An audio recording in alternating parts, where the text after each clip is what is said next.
우리가 계속해서 히스기야의 개혁에 관한 이야기를 보고 있습니다. 히스기야의 종교개혁은 대성공이었습니다. 사람들이 유월절을 지키기 위해서 남유다 예루살렘으로 내려왔고 거기서 첫 유월절을 지키게 된 것이죠. 그 유월절을 지킨 이후에 하나님이 큰 기쁨과 그리고 하나 되는 은혜를 베풀어 주셨습니다. 그 은혜에 머물러 있기 위하여 이스라엘 백성들은 다시 7일을 연장하여 지키고 하나님 앞에 예배했습니다. 항상 좋은 것을 맛보면 계속 그 안에 머물러 있고 싶은 마음이 있죠. 그래서 건강할 때는 운동을 하지 않던 사람들이 건강을 잃고 난 이후에 다시 건강을 회복하면 그 건강한 상태에 머물러 있기 위해서 모든 노력을 다하는 것입니다. 항상 좋은 것을 맛보면 그 좋은 것에 머물러 있고자 하는 것이 사람의 마음입니다.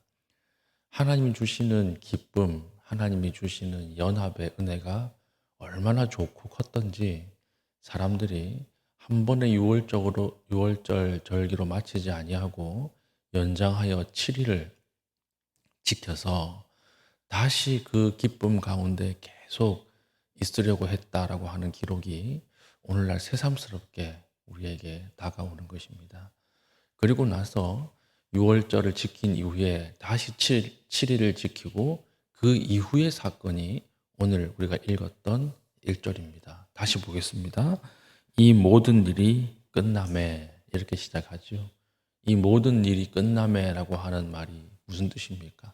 제가 앞에서 지금까지 이야기했던 6월절을 지키고 기쁨과 은혜를 맛보고 일주일 연장 6월절을 더 지킨 이후에 이 뜻이지요. 끝남에 거기 있는 이스라엘 무리가 나가서 유다 여러 성읍에 이르러 주상들을 깨뜨리며 아세라 목상들을 찍으며 유다와 베냐민과 에브라임과 므낫세 온 땅에서 산당들과 제단들을 제거하여 없애고 이스라엘 모든 자손이 각각 자기들의 본성 기업으로 돌아갔더라. 처음에 개혁을 일으킨 주체는 히스기야 왕이었지만 이제 개혁의 주체는 누구로 옮겨졌어요? 백성들로 옮겨졌고 이 개혁이 자발적인 개혁으로 바뀌었다라고 하는 거예요. 여기서 우리가 지금 시간이 아주 많이 지난 현재에 보면 주상을 깨뜨렸고 아세라 목상을 깨뜨렸고 산당과 제단들을 자기들 손으로 스스로 없앴구나. 참 은혜롭다 이렇게 보지만 이 당시에는요. 이게 먹고 사는 문제였어요. 아세라 목상 주상들은 비를 내리게 하는 신이었고 곡식을 우리에게 주는 신이었습니다. 근데 이 신을 스스로 버린다라고 하는 것은 먹고 사는 것을 포기했다라고 하는 거예요. 먹고 사는 것을 포기할 만큼 하나님의 은혜가 귀했다. 이걸 체험하고 자기들 스스로 먹고 사는 문제를 내려놓았다라고 하는 것입니다. 이게 얼마나 엄청난 일입니까? 그렇지 않습니까? 최근에 지방에서 사역을 하다가 서울 쪽으로 올라와서 사역을 하던 후배를 만난 적이 있습니다. 서울 올라오니까 좋다는 거예요. 뭐가 좋냐 이러니까 성도들이 세련되었대. 성도들이 세련되어서 지방에서는 뭐 조금만 잘못하면 성도들이 바로 그 서운함이 얼굴로 드러나고 그리고 따진다는 거예요. 목회자한테.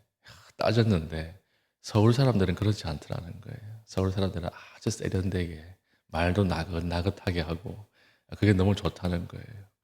제가 그 얘기를 들으면서 마음 안에 무슨 생각을 했냐면 아유 이 사람아 그 서울 사람들이 자신의 이익과 결부된 문제로 다시 만났을 때 어떻게 변하는지 한번 봐라. 그 마음이 제 안에 있더라고요. 사람들 다 세련되어 보이죠. 그걸 다 감추고 있죠.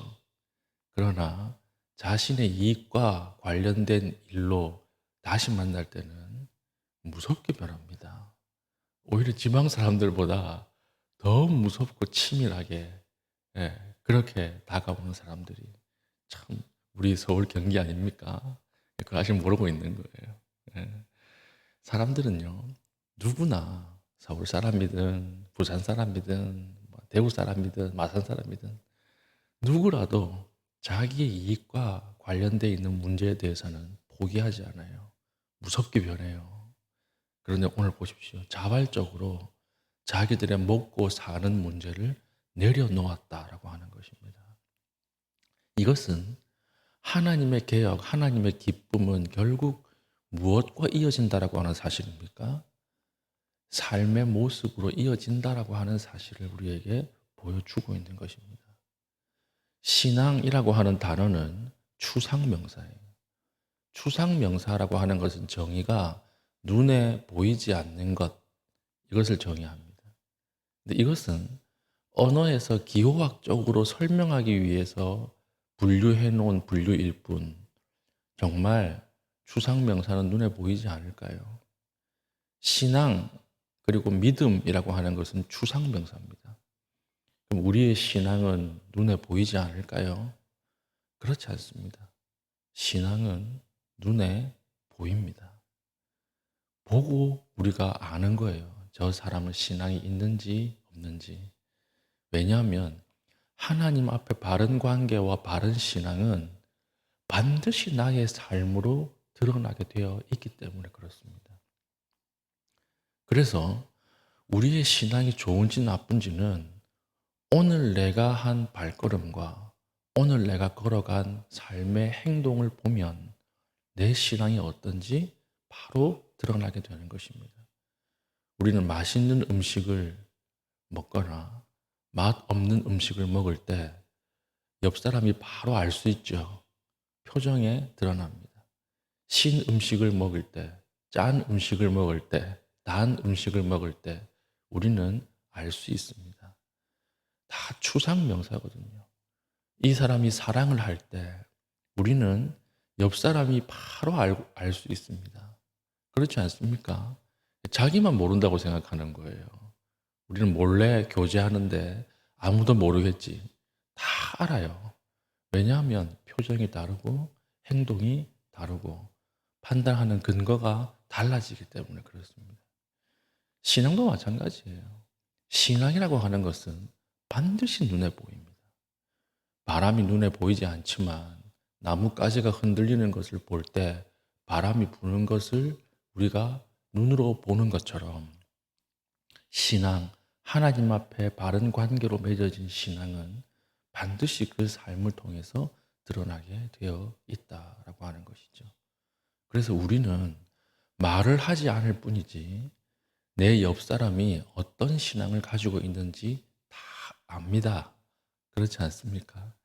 이 사람이 경건한 사람인지, 경건하지 못한 사람인지, 아니면 경건한 척 하는 사람인지, 우리 말을 안 할 뿐이지 다 알아요. 그러면 반대로 이야기하면, 나의 오늘의 신앙, 나의 지금의 신앙도 옆 사람이 알까요? 알지 못할까요? 알아요. 이 사람은 경건하고 싶은데 경건하지 못하는 사람인지, 예. 이 사람은 아무런 소리 없이 빛 없이 하나님 앞에 묵묵하게 믿음을 가지고 걸어가는 사람인지 정확하게 알 수 있다는 것입니다. 개혁의 마지막은 자기들의 손으로 자발적으로 하나님 앞으로 나아가고자 하는 삶의 변화로 드러났습니다. 그러면 오늘 나의 삶은 하나님 앞에 어떻습니까? 내가 믿고 내가 바라는 대로 살아가고 있습니까? 내가 하나님을 의지하는 그 믿음이 내 삶 속에서 그대로 드러나고 있습니까? 나의 언어 생활이나 나의 사회 생활이나 아니면 내가 관계 속에서 믿음이라고 하는 것, 신앙이라고 하는 것이 드러나고 있습니까? 이것을 한번 점검해 보며 기도할 수 있기를 바랍니다. 나에게도 적용을 시켜보니까 저는 참 부족하더라고요. 말은 많이 하는데 그 말대로 삶이 쫓아가지 못하는 부분이 훨씬 많아요. 이걸 다시 하나님께서 돌이키시는 거죠. 오늘 우리의 신앙은 반드시 겉으로 드러납니다. 좋은 신앙도 드러나고 나쁜 신앙도 드러납니다. 그래서 참 내가 나를 알기가 힘든데 그때마다 무엇을 점검하면 바로 알 수 있을까요?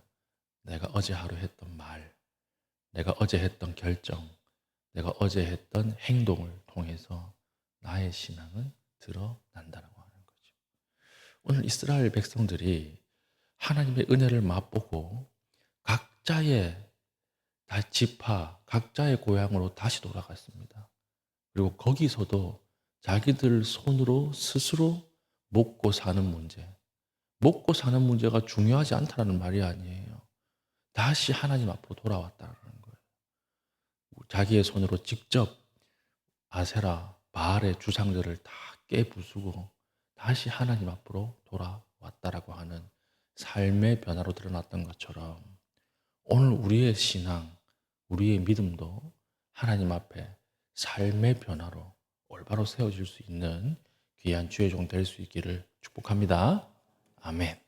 기도합시다. 기도할 때 하나님, 어제 하루의 나의 삶과 나의 말과 행동을 돌아봅니다. 하나님, 말씀 앞에 내 삶을 통해서 하나님의 믿음이 드러나게 하여 주시고 이것을 세상이 볼 때 나를 통하여 하나님을 바라보게 하여 주시옵소서. 하나님, 우리를 불쌍히 여겨 주시옵소서. 기도하신 이후에 개인적인 기도의 제목을 가지고 기도하시고 자유롭게 돌아가시겠습니다.